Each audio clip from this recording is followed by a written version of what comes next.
Hello, welcome once again to Pale Blooms and Beyond. Thank you for joining us today. If you do like the programming you see here and the musicians and artists that I visit with, please be sure and hit the like button below and also subscribe to the channel. Ty Grimes is an American drummer who resides in Austin, Texas. Ty's brother, Gaylord, was the original drummer for Bobby Fuller. Ty then joined the Triangle, releasing a couple of singles and an album, How Now, Blue Cow, in 1969. Mr. Grimes had a short sojourn in the Magic Band, the backing band for Captain Beefheart. Ty also played with Rick Nelson and the Stone Canyon Band on the 1974 album Windfall and on the 1977 Tim Weisberg Band album. Today, my guest is still playing live with Alan Haynes and Mark Epstein as the TG Express. Well, welcome, Ty. Thank you. How you doing? All right. Thanks for working through the glitches there, and for your wife to help get this set up. Yeah. Right. Well, we're going to take advantage of it while it's still working. Yes. Where were you born? El Paso, Texas. Okay. All right. You originated there. Do you Yeah. recall early on hearing music in the household growing up? Yeah, my older brother was in bands. He started playing drums. I think I was 11 years old. He was 16. And his band always would rehearse at our house. So I was always there. Yeah. And what was odd is my brother was always late to rehearsals. Was he? Okay. Yeah. He'd go, hey, man, the band guys are showing up. I got to run over to a friend's house. I'll be back. And the band would show up and they go, Ty, get up there and keep a beat till your brother gets here. And it was like, I'm 11, you Yeah. know? So that's basically really how I started playing, was Okay. keeping a beat for my brother. Is that So, right? Is that right? yeah, Well, yeah. how did your parents feel about drummers in the house? I asked them about that many years later. And they said, well, we just go in and shut the door, but we'd rather have you here at our house so we know what you're doing instead of somewhere else. Right, right. They So, would they could put up with the noise as long as you yeah, yeah, they yeah. yeah. I've heard They're very, stories of they're very cool about it. they were okay, good. Yeah. Well, were either one of your parents musically inclined at all? Not really. I had a stepdad. Me and my brother, our dad died when I was a young kid. So my mom remarried years later.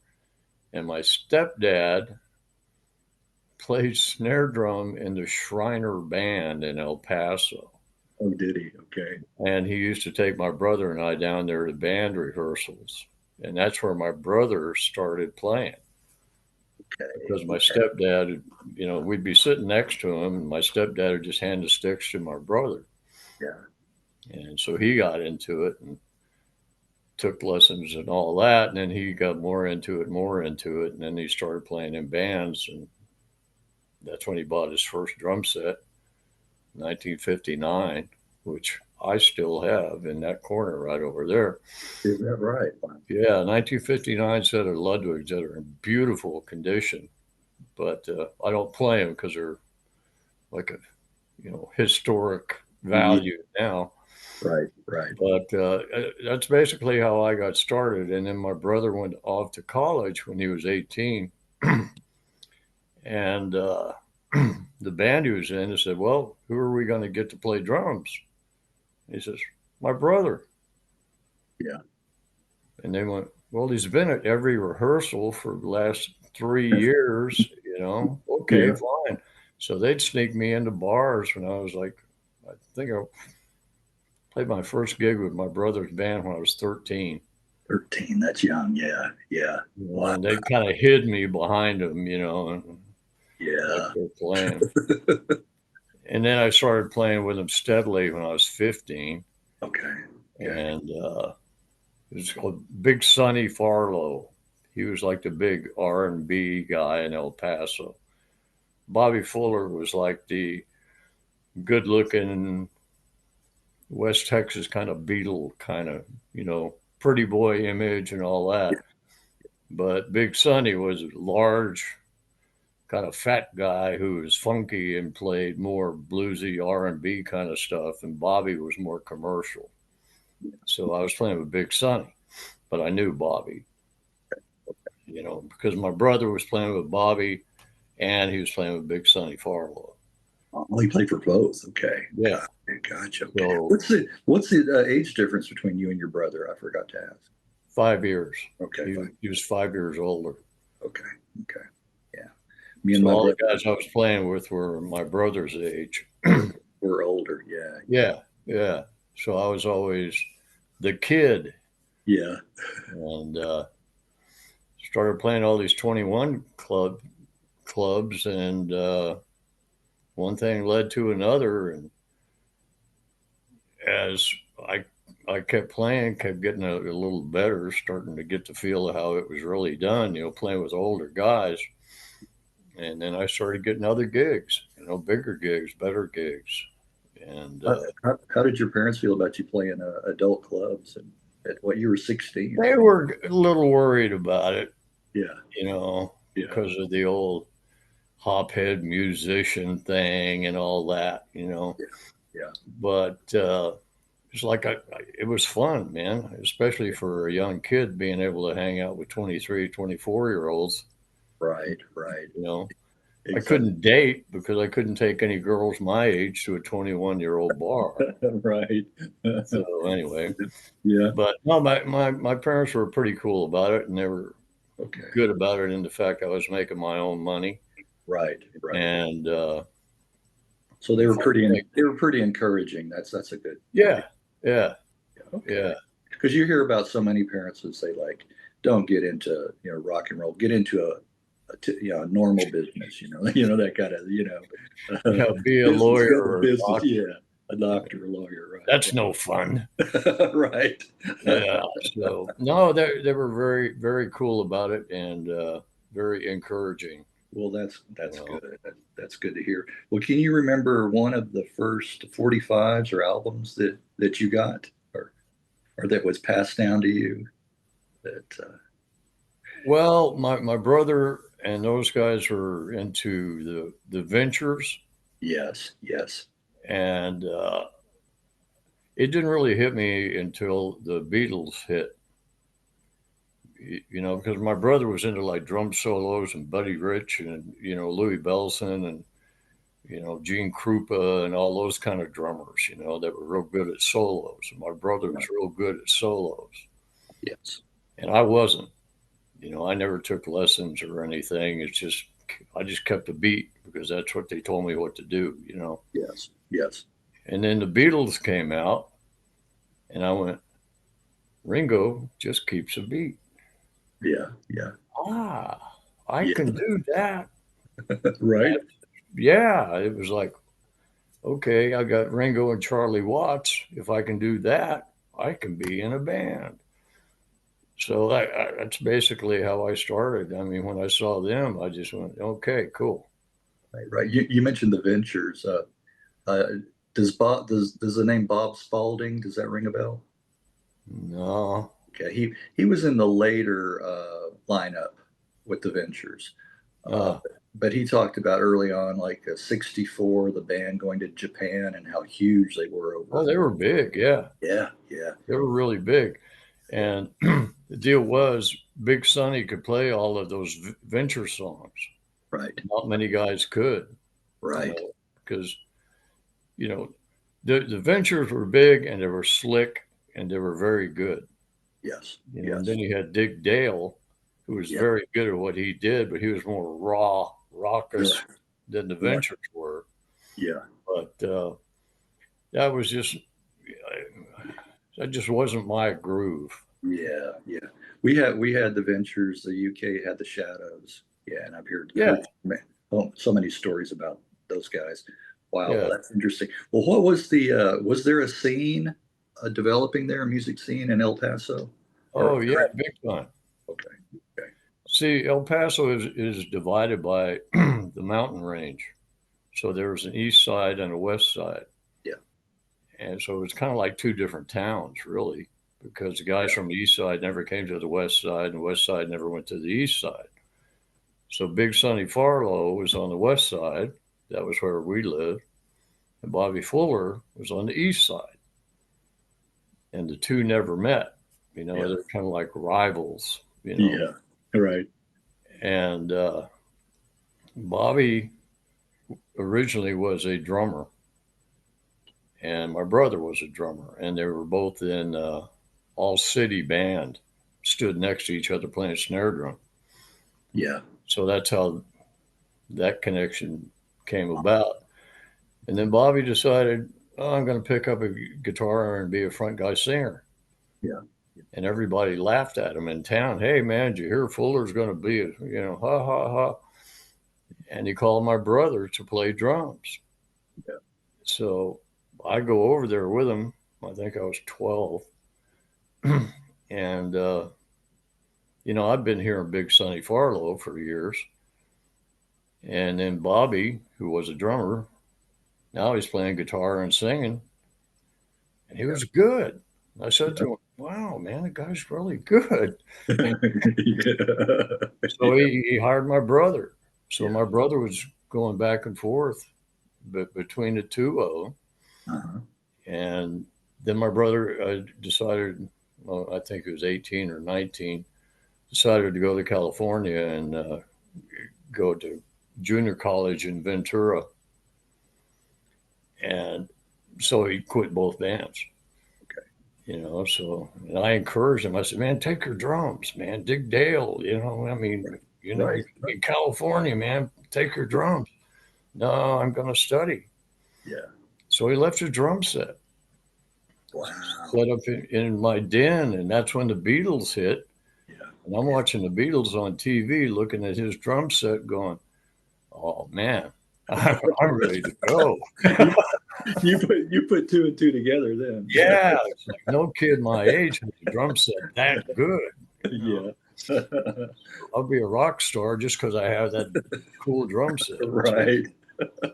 Right. Exactly. Yeah. So I was playing, 4 nights a week, Thursday, Friday, Saturday, and Sunday when I was a senior in high school. And then my brother comes back from college and he wants his drums. He wants them. Like, wait a minute. No. No. That's right. That's right. Don't be. You can't have them. I need them. Right, right. What's the phrase? Indian giver? Yeah, yeah. Right. So it was a deal. He said, "Well, okay, you're playing 4 nights a week. Save your money and buy you a set." Yeah. So I did, and it took me a while, and saved up $500 and bought my first set of Ludwigs.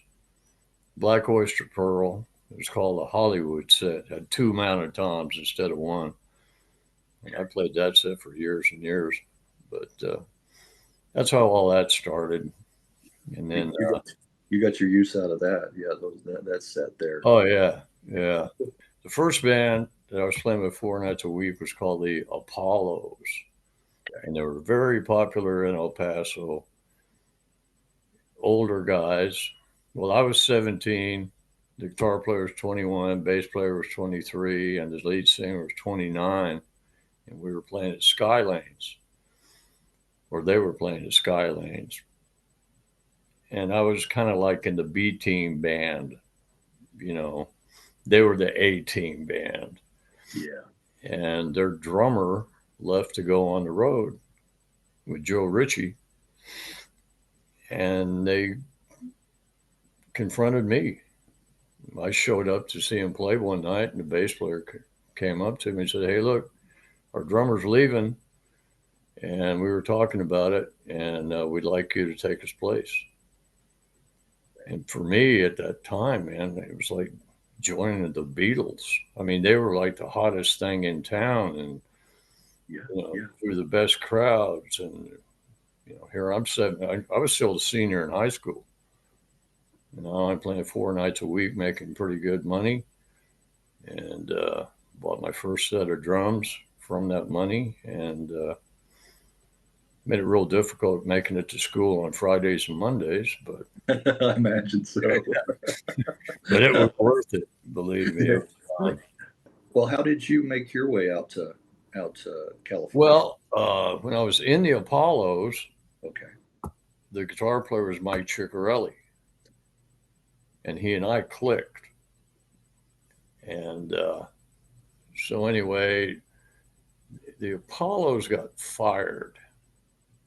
The guitar player came in really drunk one night and just made everybody mad, and the owner fired the band. So me and Mike said, "Hey, why don't we just form a trio, you and me, and let's grab a bass player?" And he says, "Oh man, I got a friend that just came back into town, Howard Steele." I said, "Okay." So we formed a triangle, and Bobby Fuller mysteriously died, but we knew his producer and his record company, Bob Keane, and Mustang Records and all that. So we had that connection. So we went out to LA to do that. Okay. And Now Triangle. You said there were three members. yeah, me, Ciccarelli, and Howard Steele. Okay. Is that why it was named Triangle? Like, Yes. okay. Okay.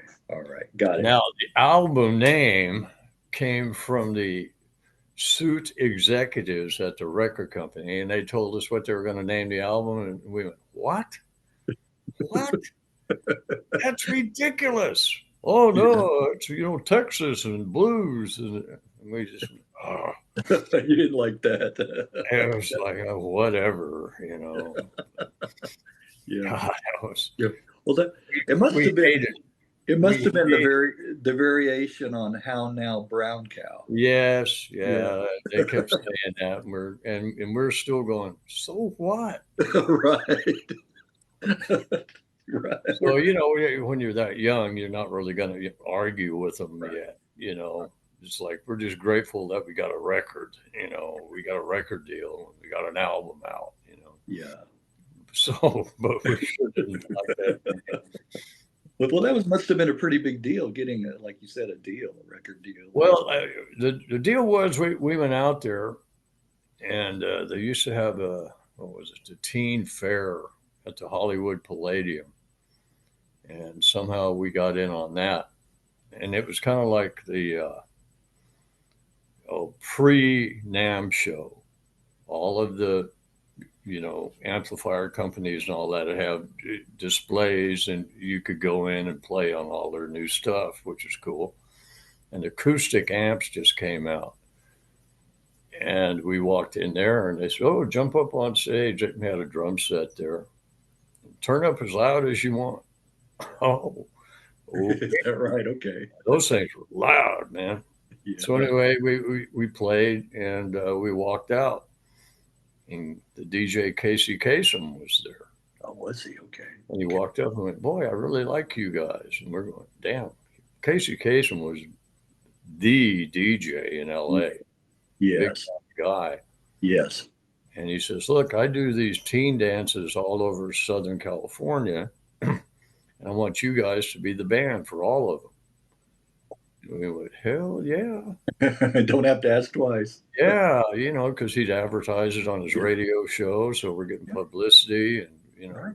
brought. I've heard that, the DJs back then were the stars. Oh, You know. they had the power, man. Right. Right. Right.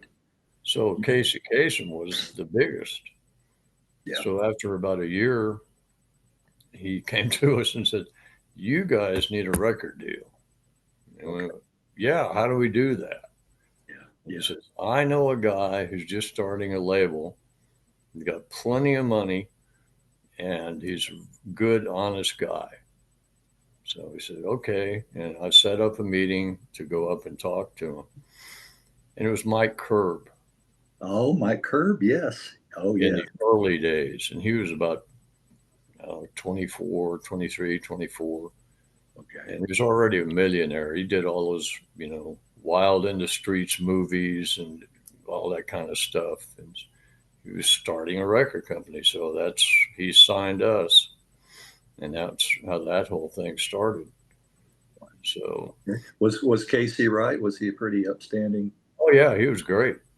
He was really cool, Yeah, very honest, straight shooter, was not a jerk, you yeah. know, he was That's good, good that's guy. that's a rarity in the business. Yeah, Yeah. yeah. And then, of course, he went on to do much bigger things, but, you know, that was a good deal for us at the time. Well, uh, at the time, how long after you were signed did you go into the studio and record the single or the We couple? actually pretty much had most of it done. Okay. The deal with Howard Steele, Howard was real good at electronics, and Howard got jobs in recording studios repairing studio boards. So he had the keys to like three different studios, Yeah. and he knew the hours when nobody would be in there, so he could go in and do Oh, repairs. yeah. Yeah. So you know what's coming now. Right. Right. Hey, it's 3 o'clock. We're just getting off the gig at two. Uh, Continental Studio. There's nobody in it till 8 o'clock tomorrow morning. Let's go down and cut some tracks. So Yeah. we pretty much that's how we did the first album. Oh, okay. Howard would sit behind the board and play bass, and me and Ciccarelli were in the studio. Yeah. And we had like 90% of it done, and then we Oh, got signed to, you know, Mike Curb, and then they paid for finishing it up and doing the well, album cover. that's good to have somebody like you said with engineering background in the band. Yeah. Well, what was cool is we got basically free studio time. That's right. There you go. That's right. You got your foot in the door there. Yeah, Yeah. so that worked out pretty cool. But Yeah. anyway, so Yeah. that went on for a couple of years, and Yeah. we What? were trying to get bigger and better management. Yeah. Uh, there was a guy named Gary Berwin out there who was a promoter, and he promoted Buffalo Springfield and quite a few big shows. And we got on a number of local ones. And then we wanted to go with Gary as far as management, and went to the record company, and they said, "Well, what can he do for you?" So we have to go back and, okay, Gary, what can he do for us? He says, "Well, I have this one big show coming up in New York that I can get you guys on," and go back. And anyway, we didn't go with Gary because the record company talked us out of it. And the big show he was talking about was Woodstock. Whoa, And we're Woodstock. going, we Yeah. could have played You Woodstock. could. Right. And then the Right. movie came out, and we're just going, oh, man. Oh, Yeah. yeah. That, But who knew? at that time, you didn't. No. No. No. But boy, we just looked at each other. We could have played Woodstock. You know. If things had turned out a little different. Yeah. Yeah. Uh, You know. so anyway, I was that. And. Well, I wanted to go back to the singles. Magic Touch. I like that one. Uh, I like Yeah. the backing higher pitched vocals that start out the song. Yeah. Singing Magic Touch. Yeah, I like that. And I like the whole feel of it, the beat, the rhythm. I Well, like that that. was that was a fun one to do, and the fun thing about Howard in the studio, Howard got great drum sounds. Howard had a different sound in his head than most engineers did, and he let me play big, loud drums. Yeah. And he got great guitar sounds. You know, he knew electronics so well. He knew how to wire boards to get more power out of them. Yeah. That's why he would get hired to all these studios. So, he really helped as far as getting drum sounds and guitar sounds and all that. Yeah. And because we only had 8-track Right. tape back then. And Chicarelli put 10 guitar tracks on. Did he? Howard, Mike, we only have 8 tracks. Well, can't you Yeah, do something to put, I want to put this harmony onto this. And Howard would figure out how to do it, patch chord this into that, bounce this over to there. yeah, So yeah, Howard's really good at that. yeah, yeah. Yeah, I like the sound. It's a nice production too on that. I have to say. Well, that was all us. Yeah, yeah. Well, that's that. Coming from the band itself, sometimes that's the best thing too. You guys knew what you wanted, so Yeah, really, and Howard knew how to get it. yeah, how to get that induce that sound from you guys. Yeah. Now Lucille was the cover of the old track, and it was released a couple of times. I noticed that, a couple of different Well, on a Bobby Fuller different. did it first. Okay, Well, maybe not first, but Bobby Fuller did a version, yeah, and then we did a version, and I don't know how many other people did it later, yeah, but that was a pretty cool song. yeah. Now, as far as the album, and I won't bring up the name again. Thank But you. were you happy? Pretty happy with how it turned out overall? Pretty much, I mean, years later, I mean, I was only like 19 Yeah, when we did that, yeah, and that was pretty much all my first real studio work. And studio, it's not really that much different than playing live, but then again, it is, okay, because you have to be very precise and accurate. Your drums have to be tuned properly, and live, it's like anything goes. So later on, when I started recording with Rick Nelson and real record producers and Tom Dowds and Mike Post and real big time guys, that's when I really learned how to record. And I listen to that album back now and go, oh man, I shouldn't have done that, or I hated the way my snare was tuned, or I yeah, didn't know much back then. right, I was just starting out, and later learned how to do it. yeah, yeah.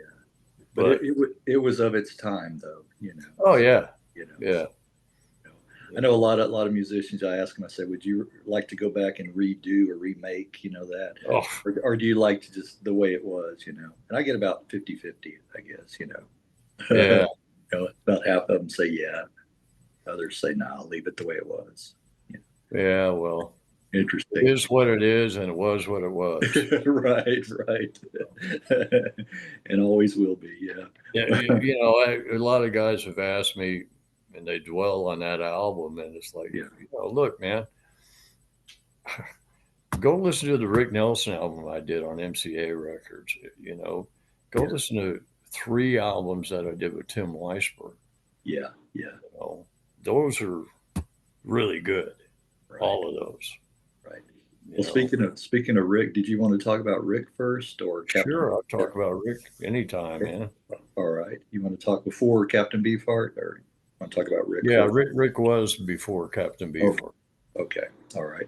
Rick Nelson, the Stone Canyon Band. Now, Yeah, Rick attempting to distance himself from that teeny bop idol sound, from the early years, taken more seriously. He wanted to be taken a little more seriously as a singer, songwriter, musician, and help boost his career. So, yeah, yeah. yeah. So that's how did you come into his orbit? What happened Well, there? he, myself, and a guy named at the time Dennis Larden, and a bass player friend of mine, Jay White, had a trio, and we were just playing around, bars around L.A. and North Hollywood and all that. And Dennis had a friend named Lindy Getz, who was a drummer, but he went and got a job at MCA Records. Well, Rick was signed to MCA Records. So Rick's manager would walk past Lindy's desk every time he came to the company. So Lindy got to know Rick's manager well.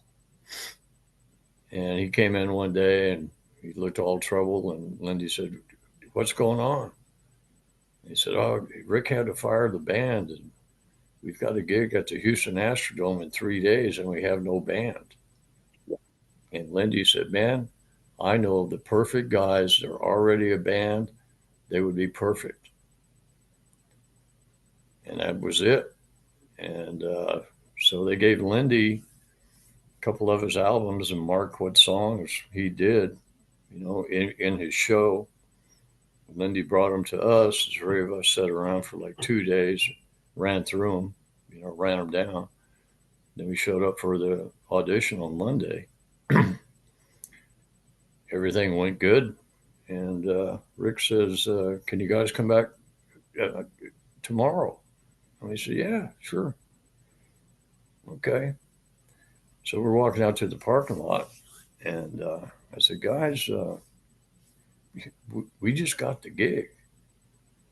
And they go, no, he didn't say that we had the gig. I said, well, if we come back tomorrow, it's 2 days down. Yeah. He doesn't have time to audition anyone else. No.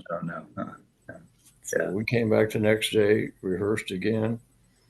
And then on Wednesday, we're on a plane and played the Houston Astrodome Wednesday night for 52,000 people. Wow. It's like, yeah.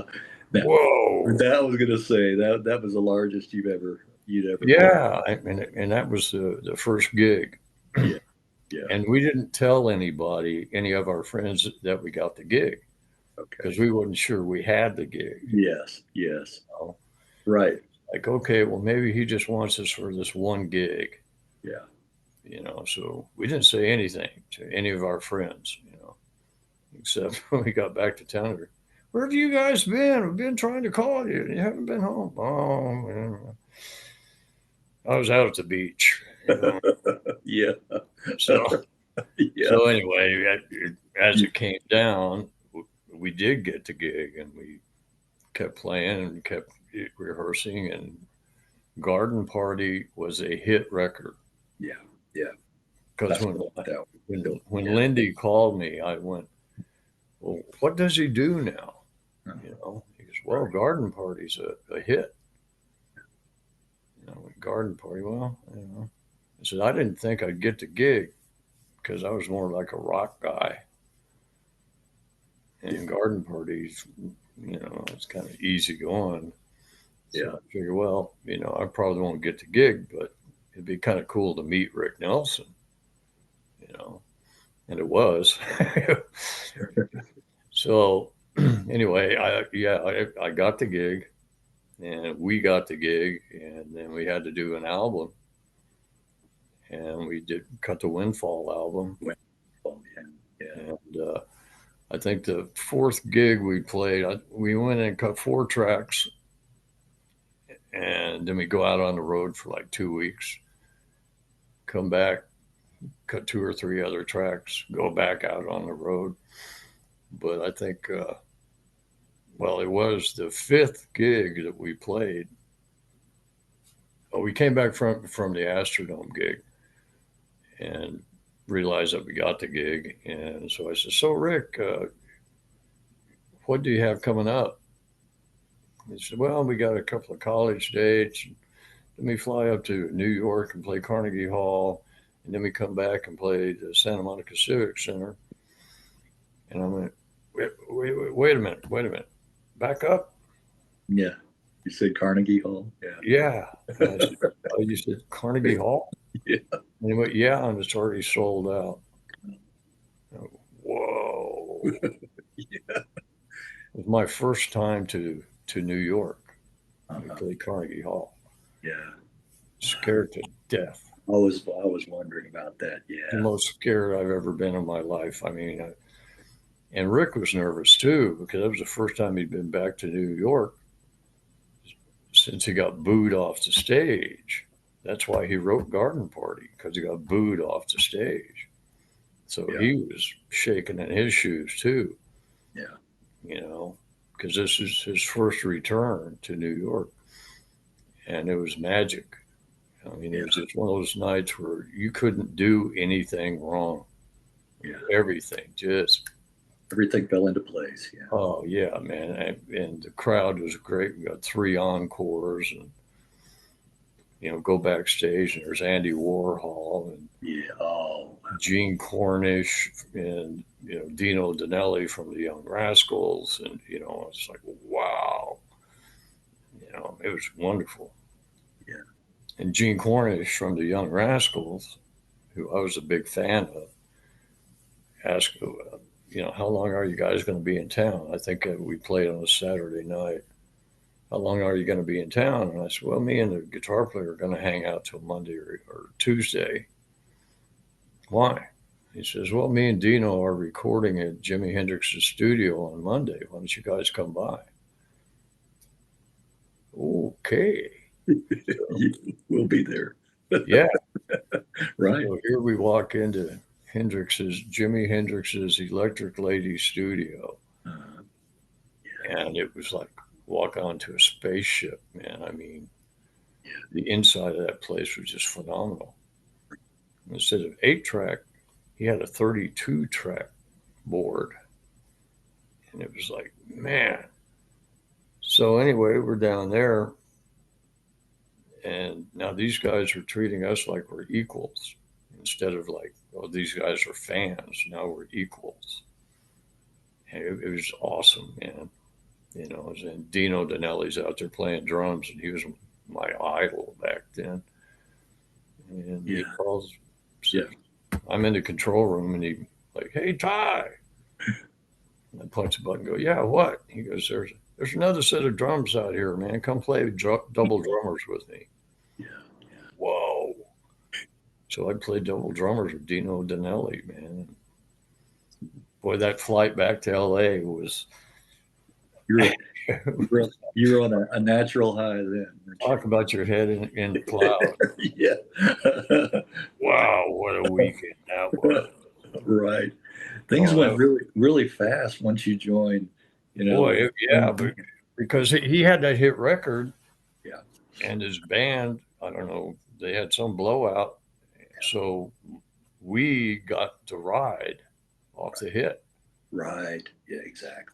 Right. So Right. it was like instant stardom, man. Limousines, private jets, and police escorts and all that stuff, man. It was like, man, instant Yeah. stardom. Right. Right. Little riding the coattails there, but it was all happening. Hey, Yeah. hey. You were Well, invited. and then the deal, we went in and recorded the Windfall album, but that was us. Yeah. Yeah. It wasn't his other band. Right. Right. Well, my I want to mention my few favorite tracks off of there. I think Legacy may be my favorite on the whole Yeah. track. I really like the steel guitar on that one too. Well, that album did not see. That was the last album on Rick's contract,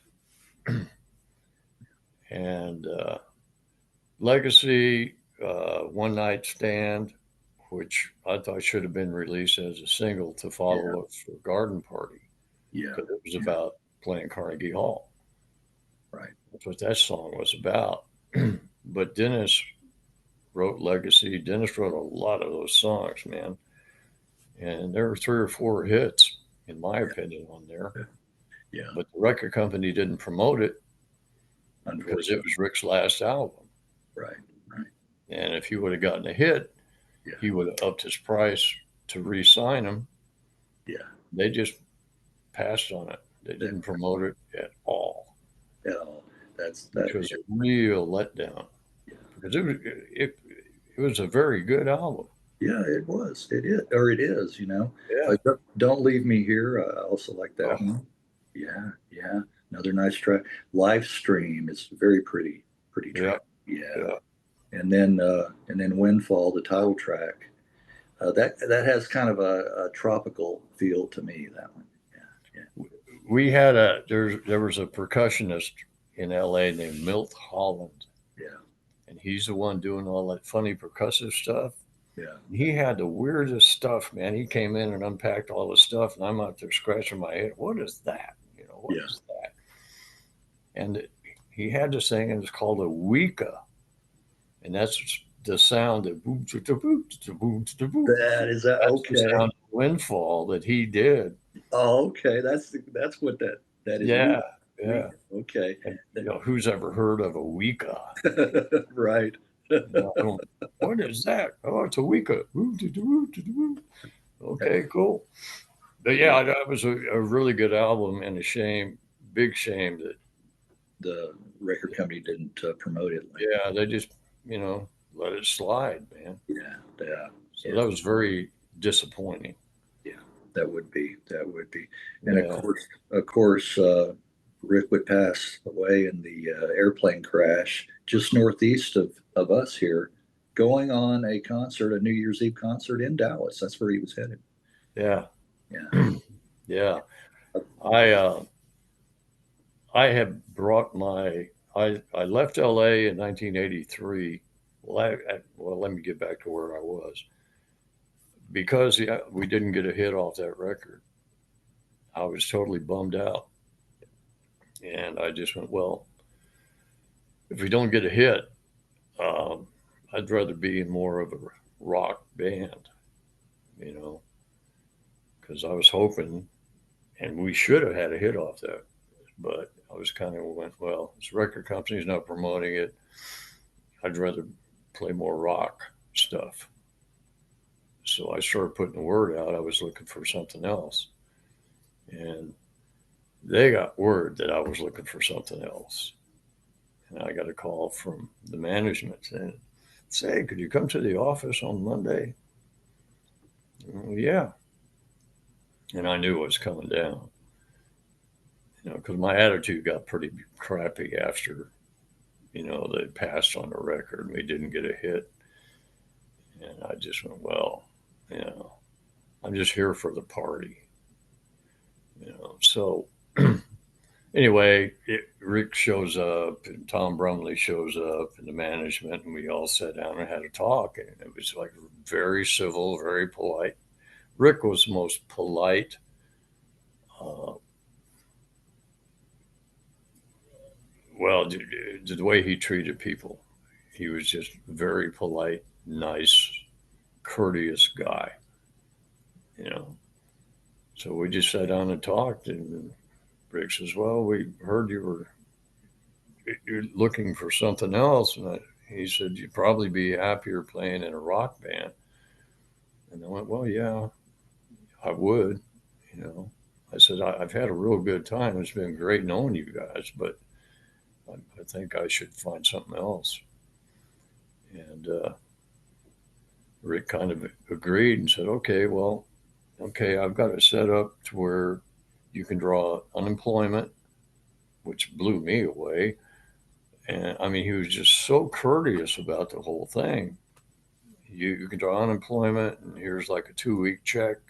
And if you need a reference, uh, you call me at home and I'll give you a good reference for anything that you find. And I just went, wow, man, okay, sure. And we stood up and shook hands. And I said, man, it was sure fun. He goes, and Brumley goes, there's a lot more years of fun out there. Yeah. And they said, don't be a stranger. When you're in town and we're playing somewhere, come and hang out. Yeah. Yeah. So it was very civil and very cool. Right. Right. And 2 weeks later, I get a call to go play with Beefheart. Yeah. Yeah. I'm going, Rick Nelson to Captain Beefheart. That's yeah, what a change. What a difference. Like, night, night night and day. and day. Night and day. Yeah. Right. You know, we, Mr. All American to Mr. Weirdo. exactly.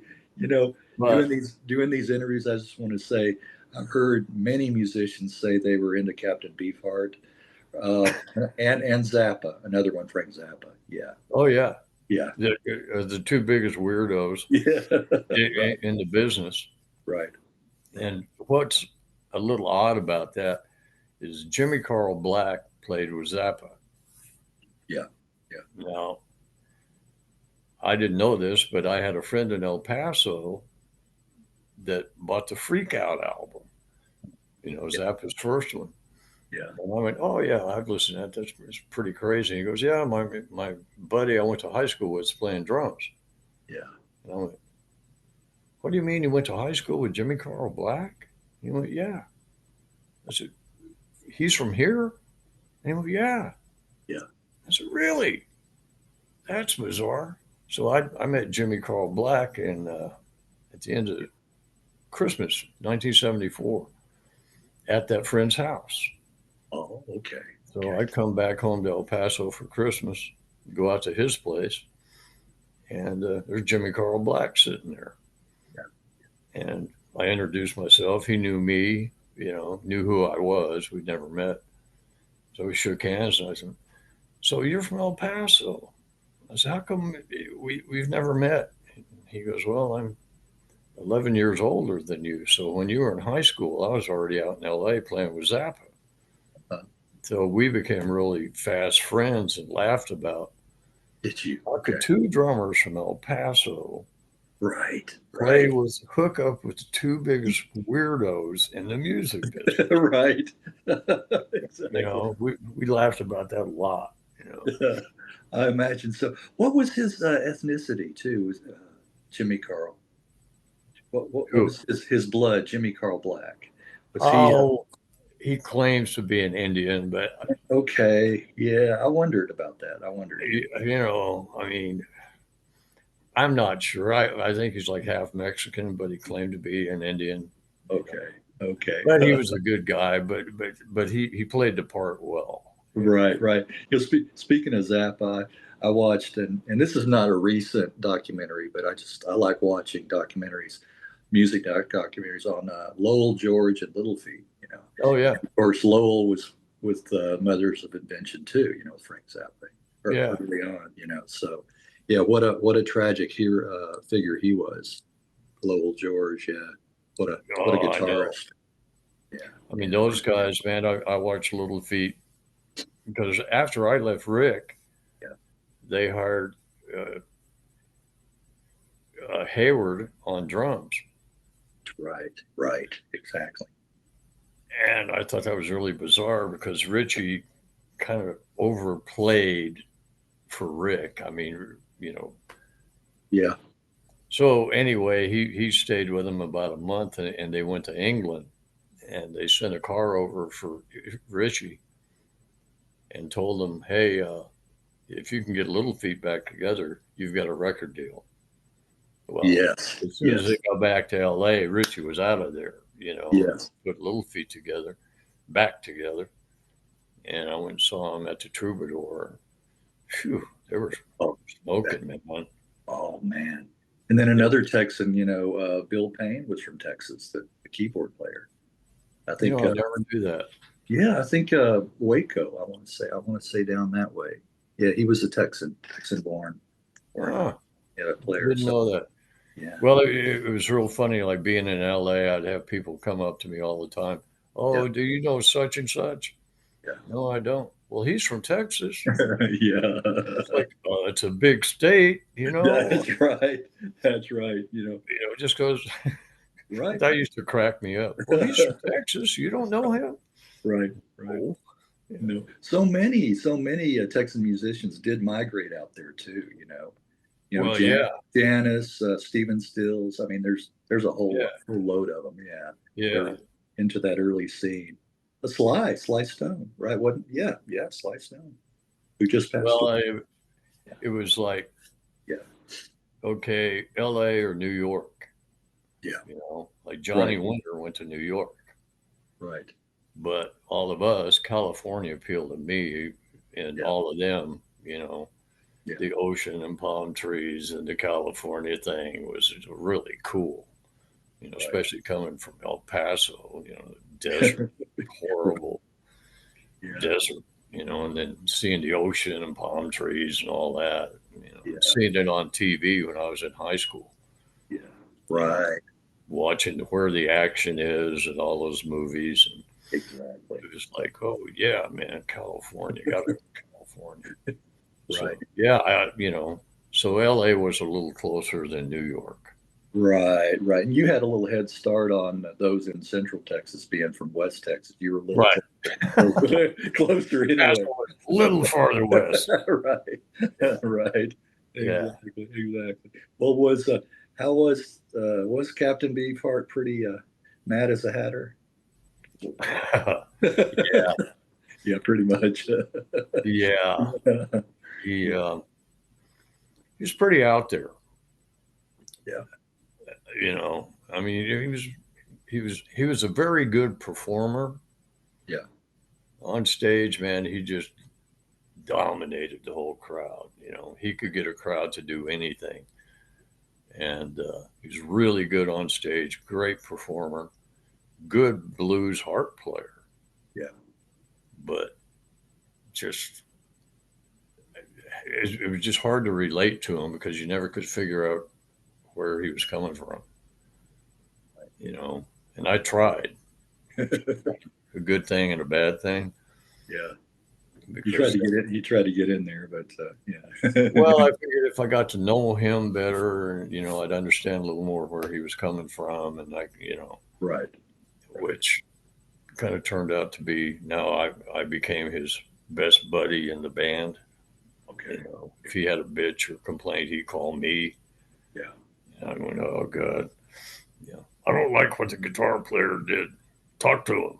Oh, okay, but it paid real well. We we got to go to Europe, Oh, okay. and that was one of the selling points. He had 6 weeks in the U.S. and Canada, and then 6 weeks in Europe, Wow. Where all did you play in Europe?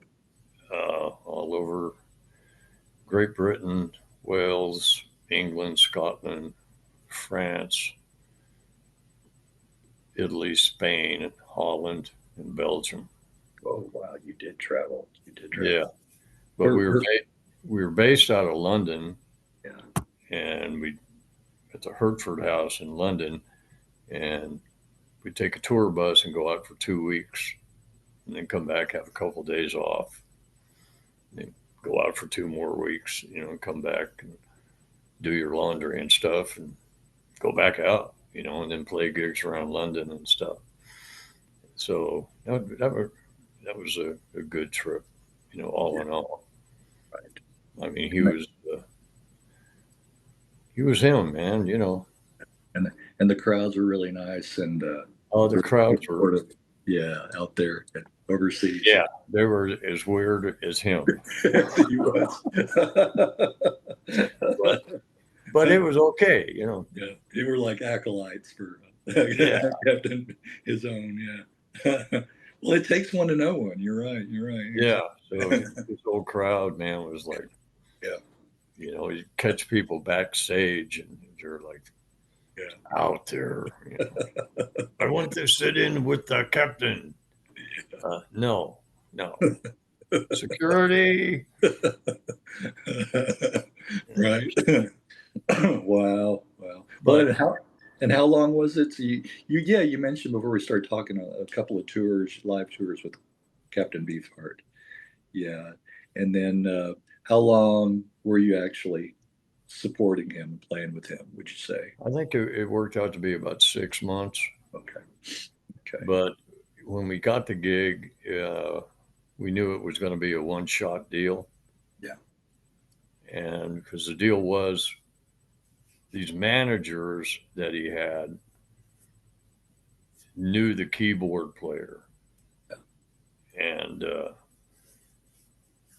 they told us up front that okay, they got him signed to Mercury Records with the understanding and the stipulation he has to make commercial music because he does not sell records, and it's the record business. Right.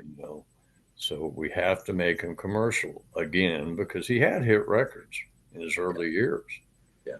But then he got weird, and you know. And so anyway, that was the stipulation. And then when we go to Europe, he was signed to Virgin Records, which was Branson, and he was a nice guy. And but that was the same deal. We only want you guys to play this album, no weird shit, and that's it. That's the stipulation. Just play this record only. Yeah. And a lot of people didn't dig it. Yeah. No, no. They wanted to hear his weird stuff. Right. Right. So Yeah. we got to the point of telling the manager, look, man, they came to see this guy. They don't want to hear this commercial stuff. They want to hear his Yeah. weird stuff. So we're going to learn some of his weird stuff. Right. Right. Oh, don't, no, no, no. Well, we did it anyway. Yeah. We call him, say, come down to room 25, and we'd sit around and learn, Yeah. big-eyed beings from Venus and Yeah. yeah, Right. Right. Yeah. click clack and, safe as milk. And then we'd throw them into the show. Yeah. And the management didn't like it. But said, we're on stage. Right. People are throwing tomatoes at us, man. We've got to play this weird shit. We're Right. playing all Right. the other stuff too, but we got to please the crowd a bit more. You got to please the audience. You're right. That's what it's Yeah. about. So Yeah. we ended up doing it, and it turned out to be a really good band and a very good show. And we turned it all around, and we got really good reviews in Europe. But we got back to the States. We knew that was it. Yeah. The management ripped them off really bad, and there's lawsuits and all that stuff, and we all went our separate ways after that. Yeah. Yeah. So, Well, Tim Weisberg. I think the first time I ever heard anything from him was on that album with Dan Fogelberg. oh yeah, What, Twin Sons of Different Mothers? Yeah. I think that yeah. was the first time. So how did you guys? How did you start playing with Tim? Well, so it was after the the Beefheart gig, and a friend of mine, a guy named Rick Jager, who played drums with Dave Mason, Yeah. Yeah. who I had met from rehearsing at SIR, Studio Instrument Rentals in LA. We'd take a break, and Dave Mason was rehearsing across the hall, and everybody had a tendency to walk in each other's rehearsal. So I met the drummer, and he was a great drummer and a funny, funny guy. And long story short, he moved into the same apartment building I lived in Hollywood. Hmm. We ran into each other in the hall. He said, "What are you doing here?" He said, "Oh, I just moved in. What are you doing here?" And I said, "I live here." We became real close buddies. And I just dropped into his apartment one day, and he was walking out. And he had two suitcases. And I said, "Oh, man, are you going somewhere?" He said, "Yeah, man, I just got a call. I got to go up north and record with Mason." And he goes, "Are you still looking for a gig?"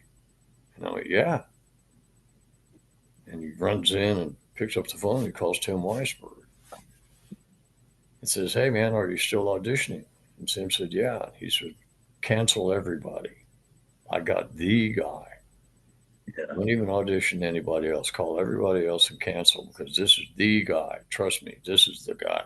Rick was going to do the gig, and Rick had played with Tim whenever he wasn't playing with Dave Mason. So, I'd heard the name Tim Weisberg, but I never heard anything he did. Yeah. So I asked, "Hey, Todd, can you be there SIR tomorrow at 1? Well, yeah. So, okay, don't, he'll see you tomorrow, and hangs up the phone. And then he's walking down the hall, And I go, "So, Rick, what does he do? I don't know what he does." Yeah. And he says, "Trust me, as a drummer, you'll love it." Yeah. Okay. So I showed up to rehearsal and walked in and said, "Look, I'm coming in stone cold. I have no idea what you guys do. Rick says you're good. I trust Rick. So how do you want to do this?" And they said, "Well, we'll just throw out grooves and you jump in and play whatever you feel." Well, nobody ever said that to me. It was always, "Oh, can you play it this way?" Or "Can you play it that way?"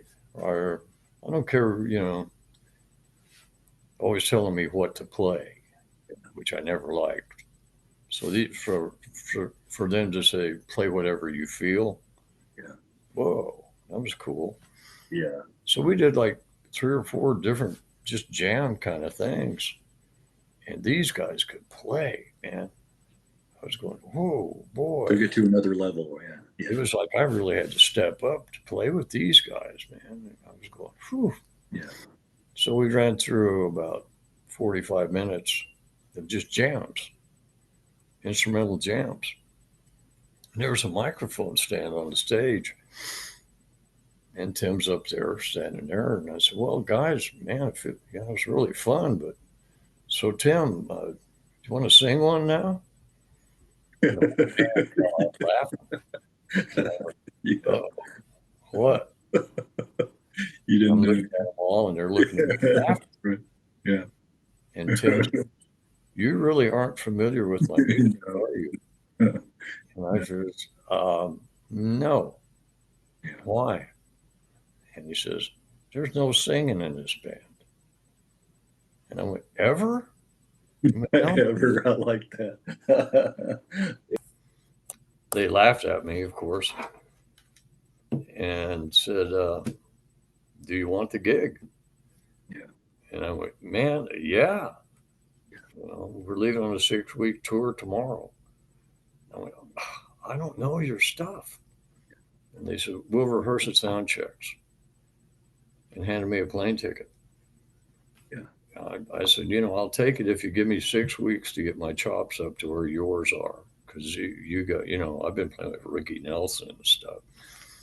And they went, we love your feel. We love your drum sound. Don't worry about it. And that lasted 3 years. I did 3 albums with them. 3 albums with them. Yeah. Yeah. 2 on A&M. We did Listen to the City was the first one. A studio album. And then a year later, we did Live at Last at the Troubadour, which was a live album. And then Tim's contract ran out. Back then, every contract was like a 5-year contract. So the record companies would give you 5 years to either get a hit or they dump you at the end of 5 years. Not like today. Yeah. No. No hit, you're out. Yeah. Exactly. So anyway, that was the deal. And then on the second album, we did Live at Last. And we went out touring all the time, 6 weeks, and then off 2 weeks, out 6 weeks. Dan Fogelberg started showing up. Yeah. To our gigs, like New York, walk backstage, there's Dan, at the bottom line. He's got a guitar. Oh, hi, Dan. Hi, guys. Mind if I sit in? Well, Tim Weisberg's guitar player was a monster guitar player. And he was going, oh, please do. Please do. I'm going to eat you alive. Yeah. But it was a big deal. Well, we have a friend of ours going to come out and sit in, Dan Fogelberg. Right. He shows up in New York, and he shows up in Minneapolis, and he shows up in Atlanta, and then he shows up in Denver, and he shows up in Seattle.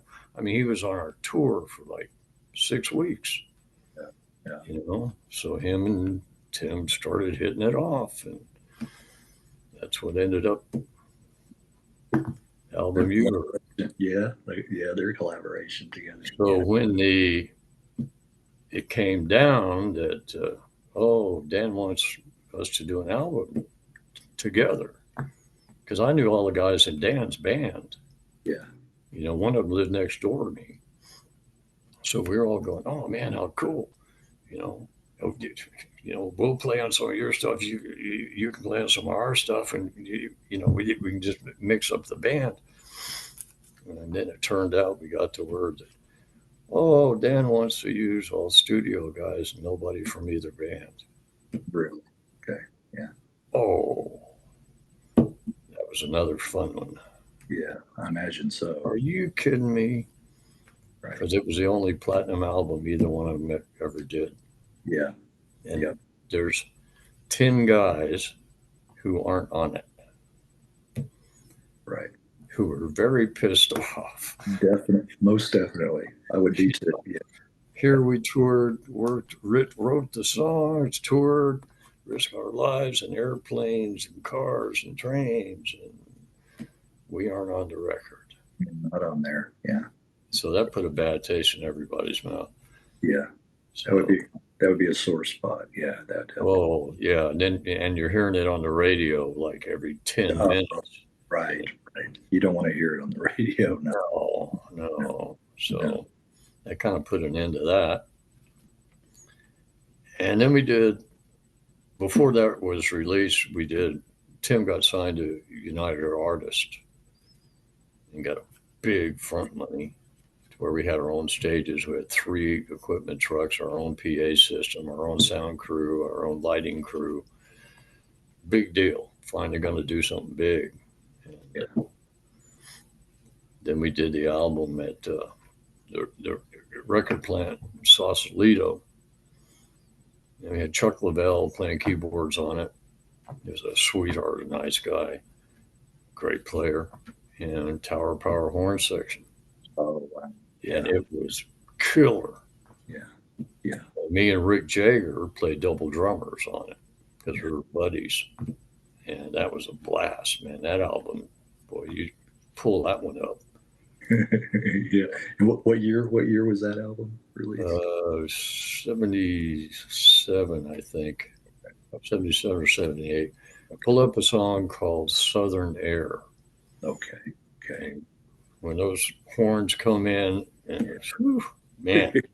Yeah. But we never toured. Right. We toured on it. And that was the deal. I kept, Tim, when are we going to tour on this record, man? Well, me and Dan are going to do this album. And me and Dan, we got the best record we've ever had. Let's tour on it. We never toured on that record. And so that was another one. They're like, well, chalk up 3 years of your life. Boom. So anyway, it's been quite interesting all of those years. And that's when after that, it was like, well, what else you want to ask me before I spill the beans on everything? Well, just some of the other artists and musicians that you've worked with, collaborated with over the years. Yeah. Well, what happened after that was pretty much the whole music scene changed in LA about 1980. Then it was Motley Crue. Yeah. And, glamour boys and pretty boys. And, if your arms weren't covered in tattoos, nobody would hire you, kind of thing. And it just got to where it's like, and all the record companies started to fold. And it just got weird.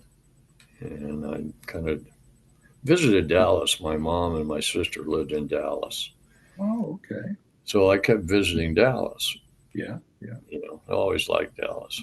Yeah, what part, can I ask you what part of Dallas? Around Highland Park area. Oh, okay, okay. Preston. Okay, yeah, Preston, yeah, yeah. My mom lived it was a high-rise Preston something, Northwest Highway, I think. Okay, yeah. So anyway, I'd visit there, and Dallas always had pretty girls with that nice little accent. Yeah. Hi. Right. How you doing? Hi.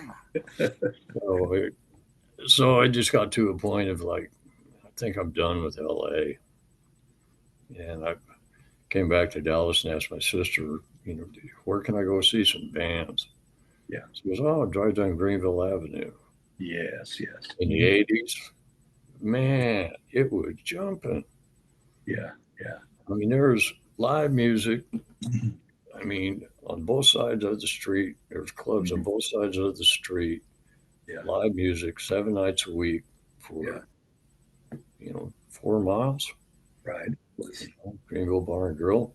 Was Deep Ellum happening then too? No, it was before Deep Ellum. That was before. Okay. So it was all Greenville Avenue, Greenville Bar and Grill. And yeah. Sonny P wasn't on Greenville Avenue, but it was on Maple. and it was a jumping place. And Yeah.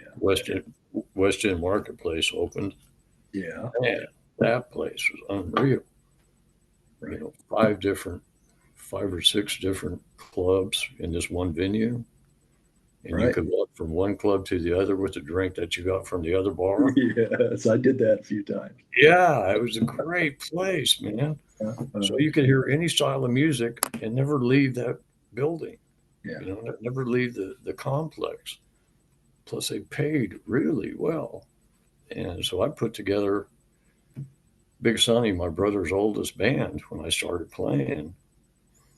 And I called them up, and they were in California, him and his brother. And I said, hey, man, if you guys can get over to Dallas, we can make more money than we've ever made. So, and that's when the Urban Cowboy came out in LA, and everybody was looking for love. All the Yeah. rock bands now, Urban Right. Cowboy now. Yeah. Yeah. So Sonny says, how much country would we have to play? I Yeah. said, none. Yeah. None? Yeah. Yeah, none. Yeah. So he goes, well, what would we play?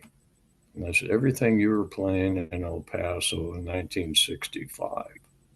Right. Right. And he was going, seriously? I went, yeah. Yeah. And I said, I can't help you financially, but if you can save up enough money to get over here, I'll guarantee you we will kill this town. Yeah. Yeah. And they did. He and his brother, who was the bass player, they've been playing together 20 years. So those guys knew 300 songs and had Wow. arrangements, Yeah.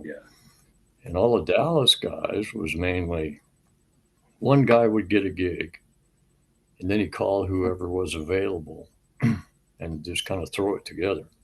So there Oh. weren't, you know what I mean? It wasn't Yeah. rehearsed. It wasn't, they weren't really a band. It's like Right. just thrown together. Right. And we were a band. Yes. I was playing with these guys when I was 11. Okay. Yeah. So anyway, that band was the Farlow brothers, Okay. and I ended up being the booker and the manager, and that worked out for, 4 or 5 years. Oh, okay. We were playing 27, 28 gigs a month, all one-nighters, a different club every night. Yeah. And then we go to play in Arlington and then play in Fort Worth, and that was a pretty good deal. Yeah, that was steady. You were busy. Yeah. Oh man, yeah, Yeah. Almost every night. Yeah. Pretty much. yeah. Wow. But it was all one-nighters. Yeah. But it was still fun, man. Dallas was jumping then. Yeah. Yeah. Tons of fun.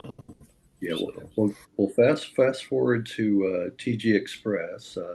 How did you guys start working together? well, I had, let's see, where was I? My mom got sick in El Paso, so I spent 2 years there. Taking And care. then she passed away. And then I came back to Dallas and hooked up with a guitar player. And he said he wanted to do it in Austin. I said, well, I don't care. Cool. So anyway, I ended up moving down to Austin and meeting a bunch of people down here. Yeah. And ended up playing a couple of gigs with Alan Haynes. But it wasn't steady, and I was just kind of playing with whoever I could get a gig with at the time. And then another friend of mine, Frosty, the drummer, who I knew from LA, was in Austin, and he'd been here 20 years. And so I called him up and said, hey, man, you've been here 20 years. You know everybody. I don't know hardly anybody down here. And if you could turn me on to something that you don't want to do, or something you know of that you don't want to do, I would really appreciate it, because I'm tired of playing with anybody and everybody. So the next day, W.C. Clark's manager called me. So I ended up playing with W.C. Clark for 7, 8 years. And but I still wanted to rock more. You know, Yeah. WC packed every place he played. I liked him. He was a really good guy, but he was still real bluesy and stuff. I wanted to rock more, and I put together a couple of guys to play gigs when I wasn't playing with WC. And I ended up getting this gig down the road from my house called Pootie's Roadhouse, and talked him into hiring this little trio I put together on Thursday nights. And I've kept that gig for 7 years. I don't have Wow. to travel, and I ended up, some guys would come and go, and I finally, called Alan Yeah. and said, "Hey, man, you want to come out here and play with me?" And Thursday night, sure. Never have a gig on Thursday. Yeah. So he goes, "What do you want to do for a bass player?" I said, "Well, how about that Mark Epstein guy?" "Oh, yeah, Mark's great." So that's what we got. Yeah. It's killer. Yeah. You know, Google Alan Haynes and Oh, Google Mark Epstein, yeah. and it's steady. I've traveled so much that I don't care to do it anymore. And Right. same with Mark Epstein, same with Alan. Yeah. It's just like, let's just play this gig and, pays well, feed us for free. And it's like, takes me 5 minutes to get there, 5 minutes to get home. Right. Yeah. So Yeah. at this point, I'm happy doing that. Yeah. Yeah. That does sound like a nice gig you got going on there. Yeah. Yeah. Yeah. But somebody asked me about that, man. How come you only play at Pootie's? Yeah. Well, because it's close to my house and I don't have to go into Austin and deal with all the traffic and Oh you know, man. Sixth Street now, man, is really dangerous. Oh yeah. Oh, it is. Shootings and stabbings and all that stuff. Right. Yeah. Nice. Thank you, man. Yeah, you're very, very welcome. Very welcome. I love sharing your stories, you guys, your stories with everybody. So that's what it's about. The Yeah, journey. The journey. it's been a good, long, good and bad deal, but it's all good, man. It's all Still good. here, still doing it. It's all And good. got to do a lot of stuff I never thought I would ever get to do. And it's all good. It is all good. It is all good. Yeah. All So, right. All all right. right, man. All right. We'll be in touch, and I'll send you a copy of this probably a week, Okay. next week, and then you can post it wherever you'd like to, and it'll be on my channel too. So Cool. yeah. All right. All right. Thank you, man. All right, Ty. All the best to you. Okay. Okay. Thanks, buddy.